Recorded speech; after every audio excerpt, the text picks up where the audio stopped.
অনেকদিন পর বার্গার খাচ্ছি। বার্গার খেতে অনেক মজা লাগছে। ওয়াও, কি টেস্টি! আরে দেখ দেখ, ওই গরিব টমেটোটা কিভাবে বার্গার খাচ্ছে। মনে হচ্ছে যেন ও জন্মেও কোনোদিন কিছু খায়নি। আজ আমরা গরিব বলে ওরা আমাদেরকে নিয়ে এভাবে অপমান করলো। আমরা কি ইচ্ছা করে গরিব হয়েছি? আরে টমেটো ভাই, তুমি আর কান্না করো না। এই নাও, আমি তোমাকে এই ডিমটা উপহার দিলাম। এটা তুমি মাটিতে রোপণ করে দাও। চল তাহলে ডিমটা এখানেই রোপণ করে ফেলি।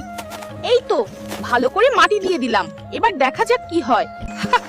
নিয়মিত যত্ন নিলে সবকিছুরই ভালো ফল পাওয়া যায়। হায় আল্লাহ, আমাদের ডিম গাছটা কত বড় হয়ে গেছে। আর দেখো দেখো, কত অনেক অনেক ডিম ধরেছে। কি মজা!